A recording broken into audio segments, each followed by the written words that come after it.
Dando sequência à nossa aula sobre dor de cabeça cervicogênica, né? Ou seja, de fundo cervical. Então, a gente vai entrar agora nas questões de cervical propriamente dita. Então, no outro vídeo, eu expliquei sobre os dados, né, da cefaleia no Brasil, expliquei sobre os dois tipos de dor de cabeça, que são as primárias e as secundárias, e expliquei as causas, né, o que agrava a cefaleia, e expliquei também as características para você reconhecer uma cefaleia tensional e uma enxaqueca. Então, tudo tá lá no outro vídeo. Acompanha, anota, vai fazendo seu caderninho aí de cervical para você conseguir cada vez mais entendendo esse mundo do tratamento da fisioterapia nas dores de cabeça, certo? Então, aqui, seguindo a minha colinha, a gente vai entrar na anatomia do cervical. E para isso, eu tenho a magrela aqui, que é a minha coluna, e qual eu estudo, e sugiro a você que você tenha uma dessa em casa, porque tanto a anatomia quanto a biomecânica e treinar os tratamentos, ela vai ser muito útil para tudo isso. Então, o seu tratamento ele vai cada vez mais refinando conforme você vai estudando. E eu vou olhar aqui um pouco, né, para a minha cervical, que eu vejo aí na tela do meu iPad, onde eu estou gravando. Então, você não liga se eu desfocar aí o olho de você, certo? Mas é para tentar ver se você está enxergando o que eu estou enxergando aqui. Beleza? Bom, e daí a gente vai falar um pouco sobre cervical. Então, vou começar lá do básico, que é a parte óssea, né? Então, a cervical, ela possui 7 vértebras, certo? Então, temos a primeira, na qual a gente não consegue palpá-la por trás, tá? A gente consegue, de uma forma assim, sutil, sentir os processos transversos dela. Tá vendo que é pontudinho? Né? Deixa eu pôr a mão aqui, porque aquela parede também confunde. Ó, ela é bem pontudinha aqui, né? Então, a gente vai conseguir sentir exatamente aqui atrás do lóbulo da orelha, né? Entre o ângulo da mandíbula e o processo mastoide, tá? É o único momento que a gente consegue. Mas lá por trás, quando a gente for entrar na palpação dos processos espinhosos, você não consegue sentir o processo espinhoso de C1, ok? Então, você já vai sair do occipital e C2, certo? Aí vem a C2 aqui, aí vem a C3, aí vem a C4, a C5, a C6 e a C7, certo? O que temos para falar de cada uma delas? Então, a C2, ela é a primeira vértebra que a gente vai sentir o processo espinhoso dela, certo? E assim, às vezes ela pode já estar bem dolorida e ela pode ter bastante conexão com as dores de cabeça, porque de C2 e de C1 vão sair vários músculos que se chamam suboccipitais. São 4 músculos que depois eu vou falar mais detalhadamente e que se prendem aqui no occipital. Então, muitas vezes a C2 ela já vai ser dolorosa, tá? E aí você vai tocando e vai guardando a informação de qual vértebra é dolorosa.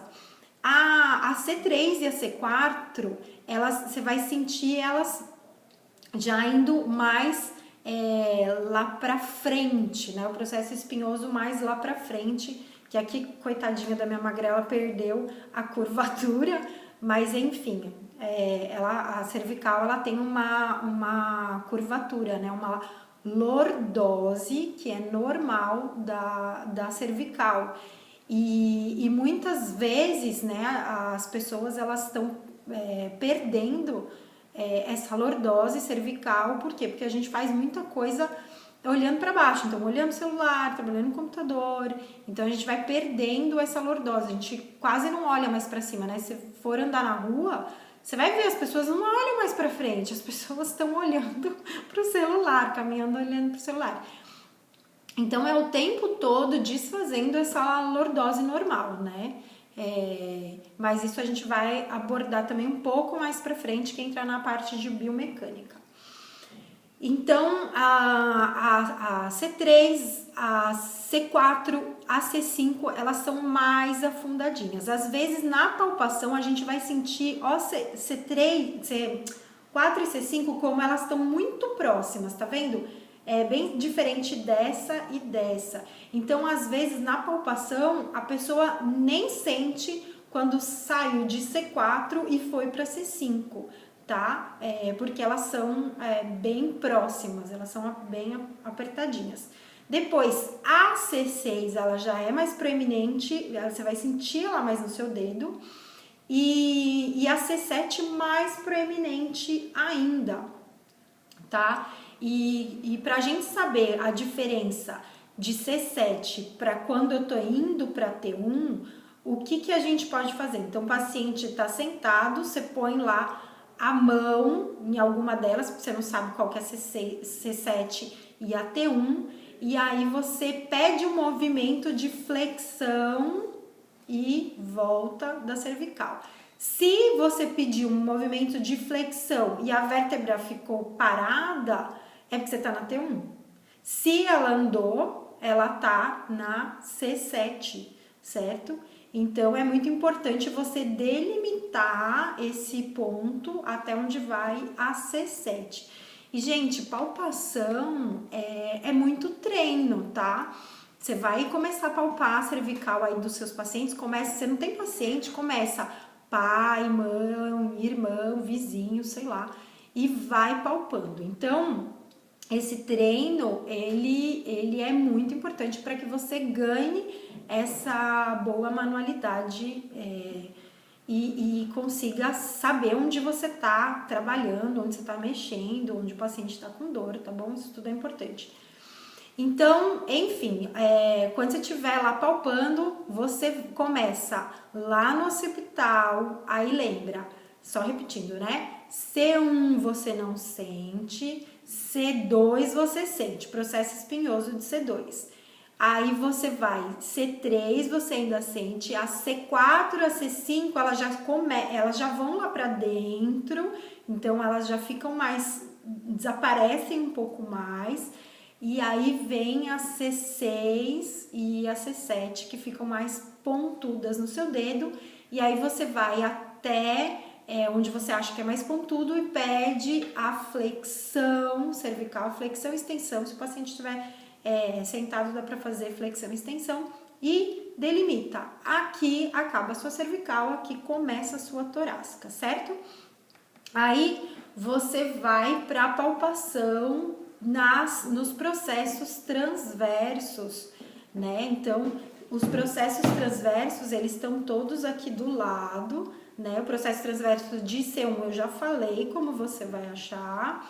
E daí você só vai seguindo o seu dedo, né? Então, o próximo é C2, aí vai C3, C4, C5, C6, C7. O que você tem que perceber nessa palpação? Primeiro, se tem uma vértebra que está mais para a esquerda em relação às outras, se está mais para a direita em relação às outras, isso tudo eu já posso imaginar que ela está transladada, né? Ou seja, ela fez uma inclinação lateral. E a gente vai ver na biomecânica que quando ela inclina, por causa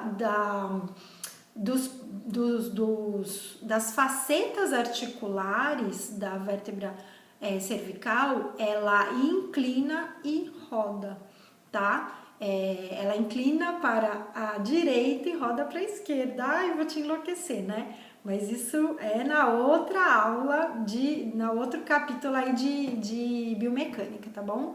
Mas o que eu tô falando é importante você entender e sentir nessa palpação aí das transversas, tá?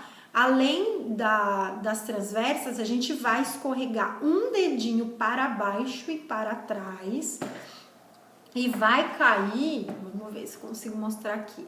Então aqui, ó, a gente tá na transversa, que ela, né, a transversa da cervical, ela não é igual a transversa da lombar, que é bem lindona, né? Olha a transversa da lombar, né? A transversa da cervical é mínima, né?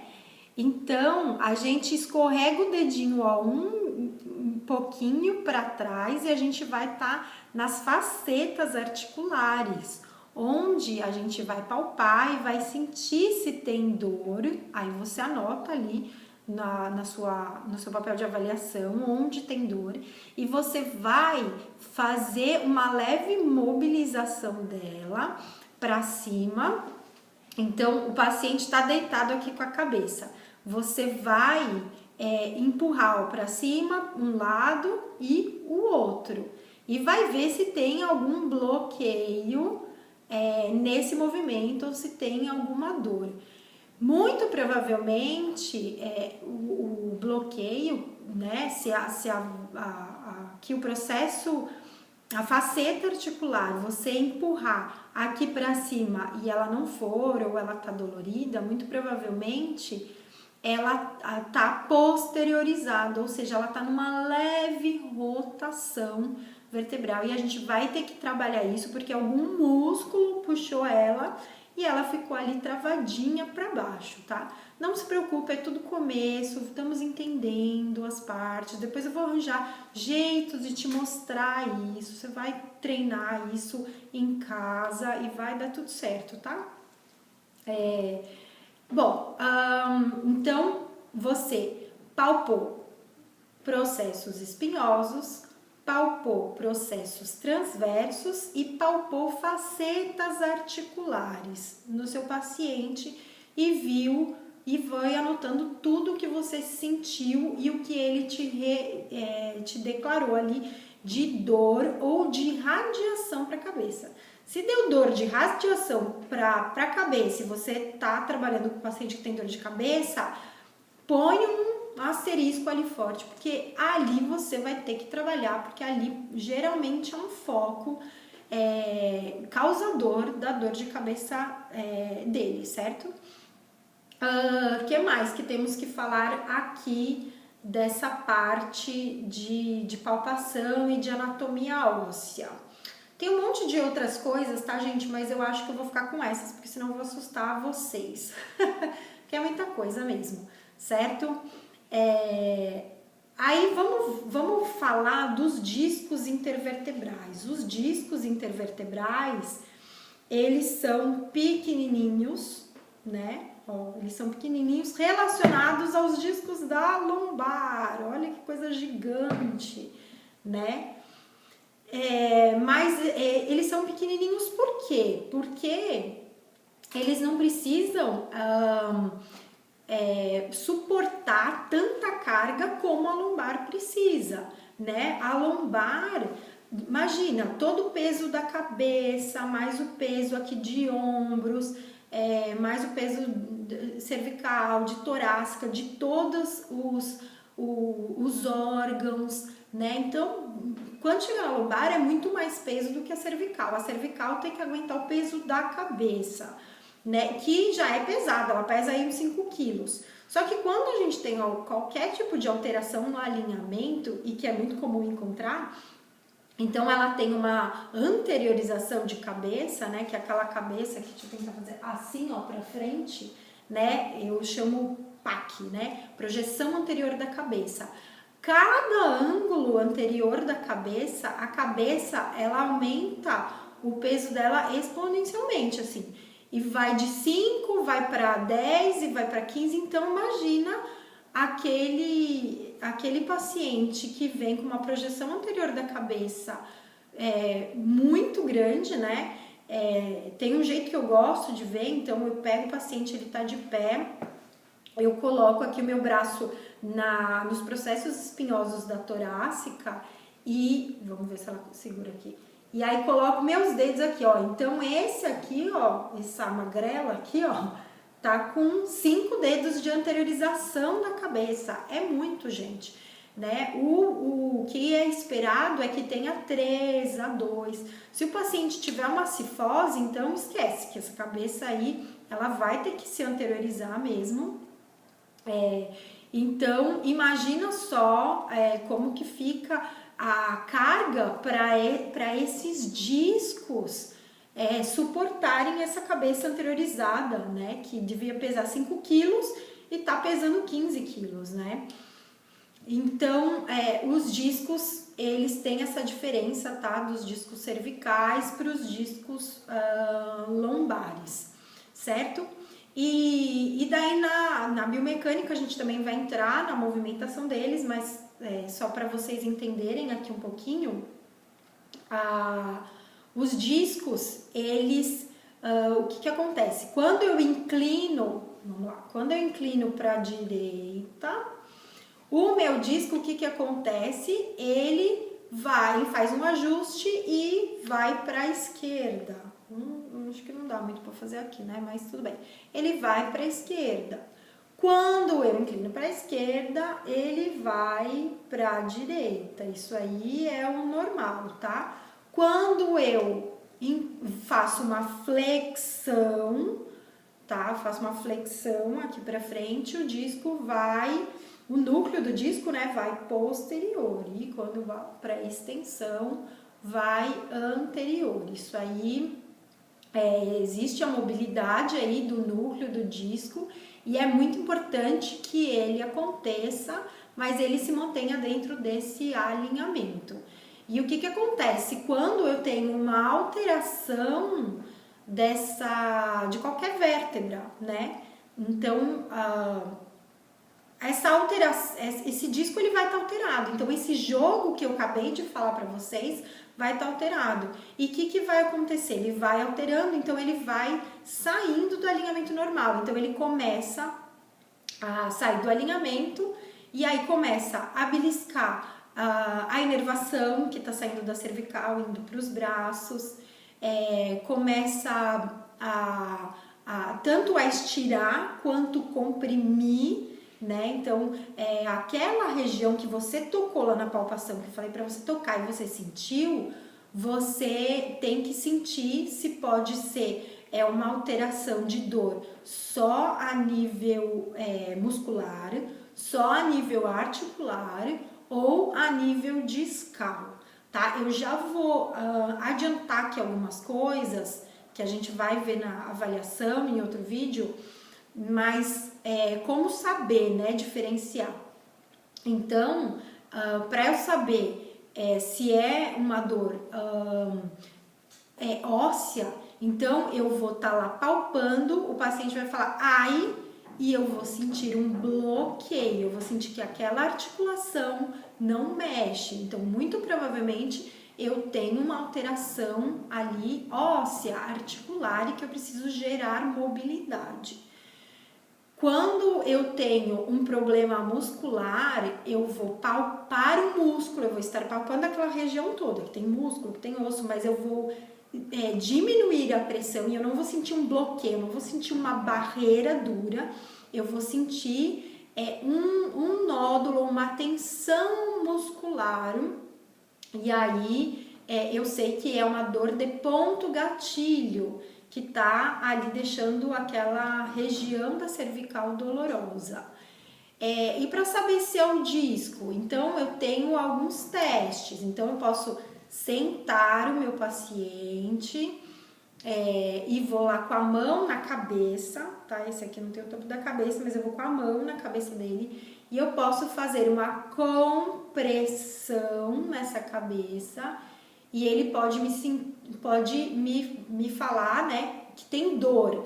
Que tem dor eu ainda não sei se tá sendo uma compressão do disco, se tá sendo uma compressão óssea ali de faceta articular. Então eu continuo o teste, certo? Eu inclino para um lado essa cabeça E aí faço de novo a pressão na cabeça. Então eu inclino aqui, faço a compressão aqui na cabeça dele.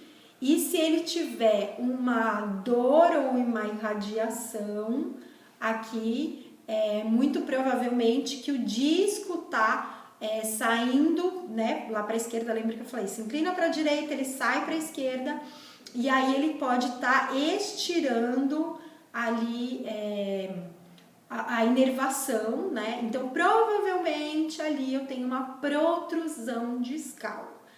Agora, faz de conta que ele tem uma... Então isso aqui a gente está imaginando que ele tem uma dor, tá do lado esquerdo.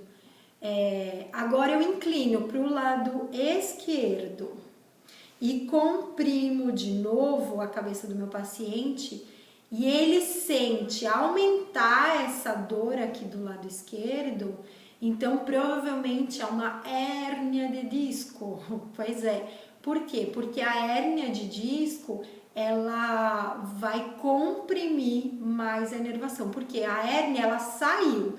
Aí a hora que eu fecho os dois ossinhos aqui, belisca o disco, e isso gera uma dor, né? Então, assim, eu posso repetir, mas é uma avaliação avançada, esse momento, certo? Então, para você entender, até eu tô respirando fundo porque é uma explicação meio chata, né? Mas vamos lá. Então, é o teste de Jackson, isso. Você pode procurar na internet, depois eu vou tentar escrever, mas enfim, não prometo pra já, tá? Você vai... o seu paciente, ele tá com dor no lado esquerdo, certo? Você não sabe, dor aqui no lado esquerdo cervical, que pode irradiar aqui pro membro superior ou não. Você quer saber se é de fundo discal, né? Ou se é de fundo... meu Deus, de fundo articular. Você vai pressionar a cabeça dele e aí deu dor. Então você ainda não sabe, você sabe que tem uma dor, mas não sabe ainda qual dor que é. Se você palpar e sentir um bloqueio da articulação, é articular, certo? Agora, se você sentir que tá tudo se mexendo ali, você já sabe que não é fundo articular, que pode ser de fundo discal, certo? Aí, inclinou a cabeça para a direita e aumentou a dor dele à esquerda, protrusão discal, porque estirou ali o disco, estirou o nervo, protrusão discal. Mas eu inclinei a cabeça para a esquerda, pressionei, esqueci de falar, pressionei. E aí aumentou a minha dor na esquerda, hérnia discal, porque a hérnia está sendo comprimida ali na região da saída ali do disco, tá? Que eu até cansei com essa explicação aqui, é difícil, mas enfim, expliquei 2 vezes. Se ainda não entender, depois me escreve e a gente vai tentando explicar aos poucos. Bom, então aqui a gente já falou disso tudo, de osso, de disco, e agora a gente vai falar de ligamentos, tá? Então, vou falar alguns, tá? Não tenho a minha cola aqui, então vai meio de cabeça. Mas tem o ligamento longitudinal anterior, ligamento longitudinal posterior, o ligamento amarelo, tá tudo aqui, eu tô mostrando aqui atrás, mas tá tudo aqui. Tem o ligamento transverso, que é o que vai se juntar e formar o ligamento nucal, tá? Tem o ligamento intertransversário, que vai entre as transversas, tá? Anotou tudo aí? Dá uma olhada lá em qualquer livro de anatomia para você entender sobre esses ligamentos. Por que é importante ligamentos? Porque os ligamentos, eles têm uma dor específica, né? Então, você sabe qual que é a dor específica de ligamento? Pois é, quando a pessoa relata para você que ela estava lá trabalhando e que depois de um tempo ela começou a cansar e sentir uma dor, né? Então, a dor ligamentar é depois de uma posição que é mantida por um tempo. Então, aquele ligamento ele começa a não sustentar mais, tá? Porque ele tá cansado, ele tá com alguma sobrecarga e aí tá gerando dor. E a gente tem um movimento específico para tratar ligamento, que não é só o alongamento. Então, no final dessa aula aqui, que provavelmente vai ser um outro vídeo, a gente vai entrar nessa questão de como tratar dores ligamentares, tá? E também tem mais uma coisa específica aqui, que é do ligamento longitudinal posterior, né? Ele é super inervado, né? Então, o que acontece? Quando o disco ele tá começando a ficar protruso, ele começa a bater nesse ligamento longitudinal posterior. E aí sim a pessoa começa a sentir dor, tá? Porque esse ligamento ele tem muitos nociceptores. Então, aí que a pessoa começa a sentir dor.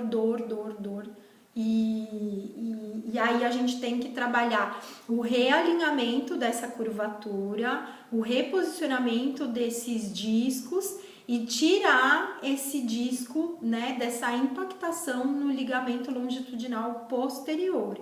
Aqui não dá para mostrar, mas vai lá no livro de anatomia, dá uma olhada e veja esse ligamento longitudinal posterior aí que é importante, certo? Então agora a gente vai para a musculatura. Eu selecionei algumas e eu fiz aqui um negócio que eu não sei se vai dar certo, mas a gente vai testar, certo? Que é ver os músculos num aplicativo aqui que eu tenho.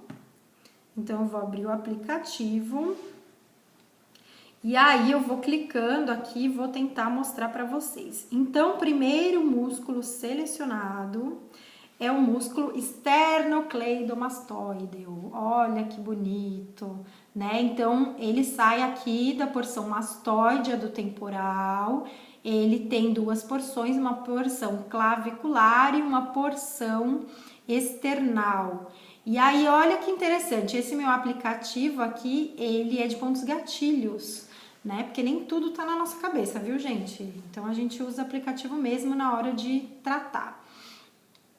Onde tem o X, são possíveis pontos gatilhos, que na palpação do seu paciente, você vai palpar esses 3 pontos, né? Região proximal, medial e distal.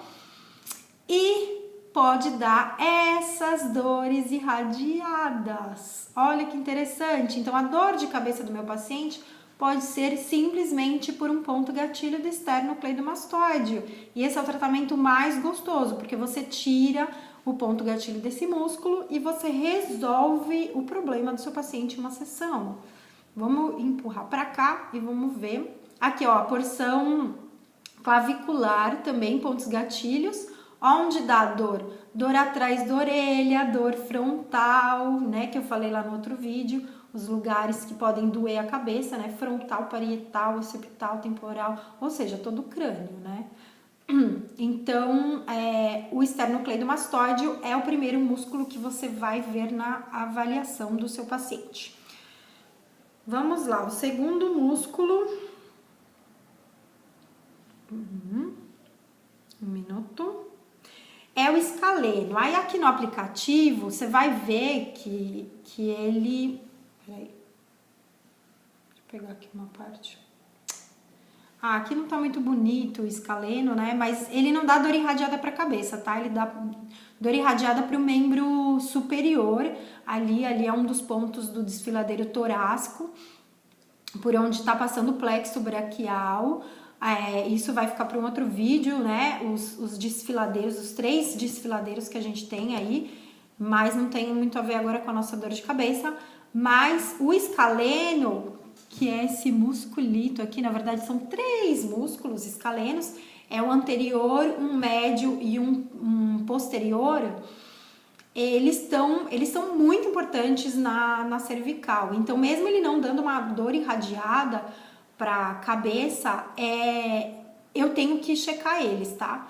porque nas anterioridades ali de cervical, tanto o longo da cabeça quanto o escaleno, ele pode estar puxando essa vértebra para frente. Daí a gente tem que relaxar esses escalenos, tá? Que estão aqui, e para conseguir o alívio aí dessa vértebra e ela realinhar. A gente daqui a pouco vai ver isso na biomecânica. Difícil falar de uma coisa sem tocar em outra, né? Mas tá bom. Vamos lá. Aí o próximo músculo aqui, ó, é o semiespinhal da cabeça. Deixa eu ver aqui. Vamos primeiro pro trapézio. Aqui, ó, o trapézio. Olha aqui o nosso trapézio. Nosso trapézio, olha que tudo onde ele tá dá dor. Olha lá a dor de cabeça do paciente que tem ponto gatilho no trapézio. Vamos ver aqui, ó. Ó, aqui, né, o trapezião bonitão, as fibras superiores, médias e inferiores. Então, a gente vai palpando e vendo se tem ponto gatilho, né? As fibras, ó, a gente tá vendo aqui que as fibras superiores é que geram mais dor de cabeça, tá? Mas a gente tem que avaliar todo o trapézio.